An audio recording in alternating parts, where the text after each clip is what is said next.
Assalamualaikum warahmatullahi wabarakatuh. Selamat malam dan salam sejahtera. Bapak Ibu, saya akan menyampaikan mengenai train entrepreneur. Ada 3 pilihan dalam menjalani hidup, Bapak Ibu. Yang pertama adalah bekerja sementara, bisa 2-5 tahun, 10-15 tahun. Kemudian pensiun kaya dan makmur atau makmur, gitu ya. Kaya itu berarti punya penghasilan pasif yang lebih besar dari biaya hidupnya. Yang kedua, pilihannya adalah bekerja mencari nafkah 30-40 tahun, kemudian pensiun dengan tanda tanya. Dan yang ketiga, bekerja mencari nafkah sampai akhir hayat, selama 40-60 tahun. Ya, bisa pada satu pekerjaan seperti dokter, pengacara, dan lain-lain, tapi bisa juga dalam berbagai pekerjaan, seperti tentara, pensiun, kemudian menjadi satpam, pensiun, kemudian bertani atau berdagang. Nah, kira-kira dari ketiga pilihan tadi, mana yang paling enak Bapak Ibu? Ya, tentunya yang paling atas ya. Problemnya adalah hanya sedikit sekali yang tahu bahwa yang di atas itu ada. Saya baru tahu yang di atas itu ada pada umur 49 tahun Bapak Ibu. Ya. Sebagian besar orang tidak tahu sampai meninggal bahwa yang di atas itu paling atas itu ada, nomor satu itu. Nah, kebanyakan yang paling tidak enak mana? Yang paling bawah tentunya. Tapi orang-orang yang di nomor 2 ya, yang pensiunnya masih bingung, biasanya menganggap yang nomor 3 itu lebih enak ya, karena bisa bekerja terus tanpa harus pensiun ya. Jadi ini 3 pilihannya Bapak Ibu. Nah, untuk bisa mengetahui pilihan-pilihan kita harus tahu yang disebut cash flow quadrant. Jadi ini adalah cash flow quadrant dari Robert T. Kiyosaki ya. Ada 4 cara kita mendapatkan nafkah. Yang pertama sebagai employee, yaitu pegawai, karyawan. Kedua self-employed, yaitu pengusaha kecil atau profesional seperti dokter, notaris, pengacara, dan lain-lain. Dan yang keempat, ketiga adalah business owner, pemilik bisnis bersistem, ya, di mana semuanya sudah autopilot, yaitu ada konglomerasi, ada waralaba, dan networking. Ada 3 macam bisnis bersistem. Dan yang keempat adalah investor. Nah, yang di sebelah kiri itu disebut kuadran kiri, itu active income, yaitu kita bekerja untuk mendapatkan uang, dan bawahnya stres. Kenapa? Karena di sini ternyata semakin besar penghasilannya, semakin besar pula masalah keuangannya. Hutangnya semakin banyak, dan lain-lain. 95 orang ada di sebelah kiri, dengan uangnya hanya 5% uang yang ada di sebelah kiri. Nah, sebelah kanan ini passive income, yaitu penghasilan dari hasil aset. Ya. Dan semakin besar freedom. Ya. Kita freedom. Di sini ada 5% orang, dan uang yang beredar di sini 95% uang yang ada di dunia. Jadi Robert Kiyosaki menyarankan mereka yang sedang di-employ dan self-employ saat ini jangan terlalu lama di situ, segera pindah ke business owner atau investor. Nah, keduanya ini beda karakter dan bahasanya Bapak Ibu. Ya. Employ itu biasanya takut. Ya, pegawai itu takut dipecat, karena takut dipecat maka takut berbuat kesalahan, ya, takut mengambil risiko, bahkan takut mencoba. Yang S, self-employed itu tidak percaya bahwa orang lain bisa mengerjakan sebaik dia. Kemudian mereka biasanya bicara tentang pekerjaan, proses, teknik mengajar, pengobatan, teknik peternakan. Dan kita mendapatkan apa yang kita fokuskan Bapak Ibu. Yaitu kalau kita bicara tentang pekerjaan, maka yang kita dapatkan adalah pekerjaan. Kalau kita bicara hasil, maka yang akan kita dapatkan adalah hasil, yaitu uangnya. Jadi orang-orang di kuadran kiri itu umumnya tabu bicara uang atau kaya. Kalau Bapak Ibu bicara dengan dosen, dengan dokter, kemudian mengatakan bahwa mereka bekerja keras, minggu lembur, sabtu lembur untuk mengejar uang, mereka akan marah. Bapak Ibu, ya. Mereka sangat tabu bicara tentang uang dan kaya. Dan akibatnya apa? Ya mereka akan bekerja terus. Nah, yang katakan adalah business owner dan investor. Ini biasanya orang yang percaya kepada orang lain, kemudian mereka berani mengambil risiko dan sabar menunggu hasil. Ya. Nah, mereka selalu bicara uang dan hasil, cash flow, penghasilan, omset, keuntungan, cita-cita, harapan, visi, ya. Itu semuanya adalah mengenai uang dan apa yang ada di balik uang. Akibatnya apa Bapak Ibu? Kalau di kuadran kiri umumnya numpuk harta, numpuk beban, yang menyebabkan mereka semakin miskin, yaitu rumah, mobil, dan lain-lain ya. Anda lihat di buku di kecerdasan finansial. Sedangkan uangnya itu ke kanan, Bapak Ibu ya, ke kanan. Jadi yang kanan ini numpuk uang. Gitu ya. Nah ini Bapak Ibu, beda karakter dan bahasa. Mereka tidak bisa nyebrang, seperti ada hambatan gitu ya. Orang-orang kuadran kiri mau ke kuadran kanan tuh tidak bisa. Gitu. Sebaliknya orang kuadran kiri yang mengerjakan bidang-bidang kuadran kanan juga tidak bisa. Banyak sekali para direktur, pensiunan direktur ya, yang kuadran kiri ya, pensiunan direktur BUMN dan lain, kemudian berbisnis dan ternyata gagal. Banyak sekali. Jadi kuadran kiri dan kanan itu seperti bumi dan langit, Bapak Ibu. Kuadran kiri itu active income, 95% orang berebut 5% uang, pekerjaannya berat, hasilnya sedikit, gantian ya, ada pensiun, ada PHK, kemudian semakin lama semakin berat dan semakin mahal, ya pendidikannya harus semakin tinggi ya. Kalau dulu guru cukup sekolah guru B, SD plus 3 tahun, sekarang harus sarjana pendidikan. Dokter juga begitu, dulu dokter umum sudah top. Saya sekarang kalau tidak konsultan tidak bisa kaya katanya gitu ya. Bidan juga gitu, 2 cukup pendidikan P2B, ya, sekarang harus S1. Sekarang bagaimana anak dan cucu kita? Mungkin harus S3, S4, S5 nanti. Ya, kita tidak tahu kreativitasnya masing-masing. Nah, sebaliknya yang kuadran kanan itu 5% orang berbagi 95% uang, pekerjaannya ringan, hasilnya besar, dan penghasilannya bisa diwariskan. Nah, yang menarik adalah ini Bapak Ibu. Dulu orang kuadran kanan itu eksklusif keluarga kaya. Kalau tidak keluarga kaya, tidak akan bisa Bapak Ibu ke kuadran kanan ya. Tapi sekarang ada train entrepreneur. Itu semacam universitas terbuka, menyediakan mentor, seminar, buku, CD, dan lain-lain. Jadi sekarang orang sudah biasa, ya orang biasa sudah bisa dari kuadran kiri ke kuadran kanan. Dan saya sudah ada di kuadran kanan Bapak Ibu 12 tahun terakhir ini, dan saya tidak mau pergi ke kuadran kiri.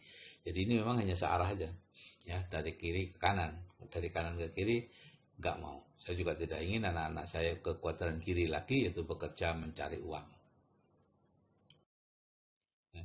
Kalau kita lihat dari generasi ke generasi, kuadran kiri itu atau yang active income itu semuanya dimulai dengan dari dirinya sendiri dan dimulai dari dasar, tidak bisa meneruskan. Jadi ayahnya yang guru, anaknya mungkin dokter, tidak bisa meneruskan gurunya. Cucunya mungkin pegawai bank, tidak bisa meneruskan bapaknya yang dokter. Semuanya dari bawah. Sebaliknya di kuadran kanan itu bisa meneruskan Bapak Ibu ya, meneruskan mengawali dari apa yang sudah dicapai oleh orang tuanya. Sehingga dengan begitu bisa sampai ke puncak sukses karena bisa meneruskan. Itu yang saya sukai dari kuadran kanan. Apapun yang kita kerjakan sekarang bisa diteruskan oleh anak-anak kita. Nah, cara pindah kuadran itu cara lama adalah seperti ini, dari employee ke self-employed. Ya, Anda karyawan misalnya, kemudian keluar, Anda membangun usaha. Nah, kemudian usaha itu Anda bangun sehingga menjadi business owner, bisa autopilot, menjadi korporasi. Barulah dari situ ke investor. Nah, ini dengan usaha sendiri. Biasanya butuh waktu 20-30 tahun, 2-3 kali bangkrut gitu ya. Dan kecil sekali peluangnya ya. Kurang dari 1% Bapak Ibu kalau di Amerika ya. Di Indonesia belum ada statistiknya. Nah, cara baru dengan trade entrepreneur itu Anda yang ada di employ dan self-employ ya, itu bersama-sama terus belajar menjadi business owner, memiliki bisnis bersistem. Nah, dari situ nanti ke investor. Ya. Kemarin tadi ada tiga macam bisnis bersistem, yaitu konglomerasi, waralaba, dan networking. Jadi cara pindah kuadran itu diawali dengan merubah pola pikir, ya, pola pikir, melakukan reinstall kalau bisa. Sayangnya tidak bisa di-reinstall, jadi bisanya hanya diencerkan dengan pola pikir orang kuadran kanan. Ya, kalau dulu caranya adalah dengan merantau, ya, jadi ini pola pikir kuadran kiri atau pola pikir miskin, menjadi pola pikir kuadran kanan atau pola pikir kaya. Dulu hanya bisa merantau, kemudian ketemu dengan mentor. Kalau sekarang ya dengan train entrepreneur, Anda tidak perlu harus merantau secara fisik. Jadi cara lama punya impian, kemudian merantau, menjadi murid orang kaya, berubah pola pikir, menjadi mantunya dan lain-lain, dan kemudian menjadi kaya. Dengan cara baru kita beri impian di Building the Dream ya, dengan 2 audio terapi bawah sadar tadi. Kemudian Anda masuk ke Train Entrepreneur di CAA, dilatih untuk menjalankan sebuah bisnis. Kalau Anda mau, kalau enggak ya enggak masalah gitu ya. Dan disitu Anda menjadi kaya. Jadi di sini ada hambatan ego Bapak Ibu ya. Kalau kita punya pola pikir kaya, maka kita akan melihat atau melirik bisnis-bisnis kuadran kanan, yaitu business owner dan investor yang sifatnya membangun aset. Kalau kita punya pola pikir miskin, maka biasanya yang kita lirik atau kita anggap bagus adalah bisnis-bisnis yang kuadran kiri. Jadi kalau kita miskin kemudian ingin memiliki bisnis kuadran kanan, tidak bisa, ya, tidak mungkin. Bisa aja tertarik sebentar, tapi setelah itu Anda tidak mungkin mengerjakan terus karena tidak kuat dengan penolakan-penolakan dari pikiran bawah sadar Anda sendiri. Gitu ya. Jadi harus dibuat dulu pola pikir miskin, dibuat kaya dulu. Kemudian baru bisa mengerjakan bisnis kuadran kanan, yaitu membangun aset.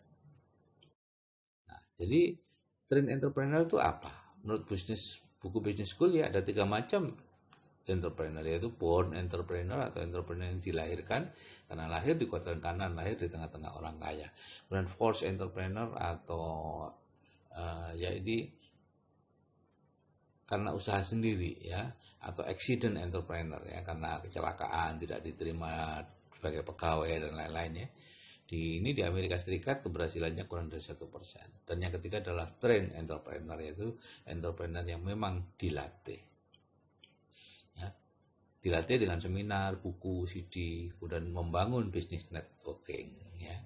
Karena disitulah bisnis networking yang baik adalah satu-satunya. Ini menurut Robert Kiyosaki ya, bukan menurut saya ya.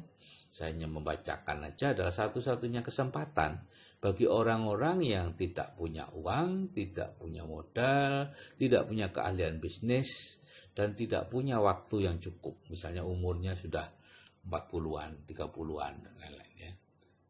Satu-satunya ada dengan bisnis networking kalau Anda ingin bebas finansial dan bebas waktu di kuadran kanan. Nah, kunci daripada train entrepreneur adalah leadership seminar ya. Setelah Bapak Ibu mendengarkan audio terapi bawah sadar, kemudian Bapak Ibu perlu ke leadership seminar untuk mendengarkan atau melihat sendiri bagaimana orang-orangnya. Nah, dari situ kemudian akan muncul ide-ide apakah Bapak Ibu memang akan membangun pipa 50 tahun ya dengan investasi dan lain-lain, atau mau cepat membangun pipa 5 tahun dengan menjalankan bisnis networking. Ini setiap orang beda-beda. Ya. Jadi leadership seminar itu diadakan 3 kali setahun di 5 kota, Jakarta, Medan, Surabaya, dan Pasar, dan Makassar. Di situ yang berbicara adalah orang-orang yang sudah berpenghasilan pasif 100 juta lebih. Dan di situ yang kita perlukan bahwa kita perlu role model yang mana bahwa memang ada orang-orangnya. Ya, kita mendengarkan audio terapi bawah sadar itu untuk meningkatkan plafon rezeki menjadi 100 juta sebulan, tapi kita perlu melakukan internalisasi dengan cara melihat orang-orang yang sudah berhasil di situ. Ada 12 hal yang dipelajari ya, team building, time management, goal setting, people skill, communication skill, leadership skill, dan sebagainya. Ya, ini tidak terlalu penting karena ini di buku-buku juga banyak gitu ya. Tapi yang paling penting adalah ke-12 hal ini bisa diterapkan atau bisa diajarkan, dilatih di bisnis networking yang baik. Nah, kenapa leadership seminar itu berharga? Ya, karena sebagian besar orang sekarang ini terjebak dalam rutinitas ya, yang sudah bertahun-tahun akut, sudah kronis ya, tidak bisa keluar lagi ya, dibuat P7 pergi pagi pulang petang, penghasilan pas-pasan ya, tidak bisa keluar, tidak berani ambil risiko. Tapi di satu sisi ada kota impian yang sangat didambakan semua orang. Tapi bagaimana keluar dari hutan dan menuju ke sana? Kita tidak tahu jalannya. Leadership seminar itu ibarat helikopter yang mengangkat kita naik supaya bisa melihat medan. Nah, kemudian di sana kita lihat ya orang-orang yang sudah berhasil, jalan-jalan tikusnya ya, bagaimana kehidupan orang-orang tadi dan seterusnya. Dan itu membuat kita merasa bahwa oh saya bisa. Nah, itu Bapak Ibu yang paling dibutuhkan. yaitu perasaan bahwa Bapak Ibu bisa. Kalau itu sudah muncul, kepercayaan itu sudah muncul, maka Bapak Ibu juga akan bisa. Ya, jadi kemudian diturunkan lagi, yes, aku bisa. Gitu ya. Anda punya harapan, punya kepercayaan, keyakinan, dan hasrat untuk menuju kota impian Anda. Nah, bagaimana caranya? Anda sudah tahu dari leadership seminar. Gitu ya. Pastikan hadir di LS. Investasinya 600.000 untuk seminar 2 hari. Ya, seminarnya biasanya hari Sabtu dan hari Minggu. Sabtu itu mulai siang hari. Kemudian ada istirahat jam 6 untuk isoma, dilanjutkan jam 7 ya, setengah 6 ada istirahat, dilanjutkan jam 7, berlanjut sampai setengah 10 malam di malam minggu. Kemudian hari Minggu mulai jam 1 sampai jam setengah 4 ya. Jadi 600.000 ini sangat murah Bapak Ibu untuk bisa keluar dari hutan rutinitas dan segera menuju kota impian Anda. Bapak Ibu, kalau Anda merasa eman dengan 600.000 untuk hadir di sebuah leadership seminar yang bisa membuat Anda berubah, kira-kira sampai kapan Anda eman-eman atau merasa 600.000 itu uang besar? Sampai kapan Anda mau tidak punya uang? Ini adalah kesempatan untuk berubah. Kalau Anda mungkin tidak punya waktu, sampai kapan Anda tidak punya waktu? Ini ada kesempatan untuk berubah. Oke Bapak Ibu, kalau orang belajar bisnis atau belajar investasi itu seperti belajar terbang. Yaitu turun dulu baru naik. Ya. Jadi tidak ada ceritanya Anda bekerja langsung dapat uang. Nah itu namanya bukan investasi, bukan bisnis, tapi itu pekerjaan. Oke Bapak Ibu, ya. Kalau Anda ingin kaya sejati, ya, ini cepat aja ya. Tidak ingin kaya sejati berarti ya melakukan ini karyawan, pebisnis kecil dan lain-lain. Kalau Anda ingin kaya sejati, maka tinggal punya uang apa enggak. Kalau dia punya uang, oke. Anda jadi investor atau waralaba tidak punya uang, ya sudah Anda tanya usianya kurang dari 30 tahun atau enggak. Kalau kurang dari 30 tahun, maka Anda silakan membangun bisnis konglomerasi dan networking ya, membangun bisnis biasa, kemudian membuatnya autopilot atau membangun bisnis networking. Tapi kalau Anda usianya lebih dari 3 tahun, 30 tahun, maka tidak ada tempat selain bisnis networking. Dan saya dulu menolaknya ya. Sangat saya tolak karena saya memenuhi semua persyaratan untuk bisa menjalankan bisnis atau harus menjalankan networking, tapi saya tidak mau. Oke Bapak Ibu, jika saya yang sudah berumur saja bisa berubah kemudian menjalankan train entrepreneur, Anda juga pasti bisa. Oke, saya akhiri sekian. Wassalamualaikum warahmatullahi wabarakatuh. Selamat malam dan salam sejahtera.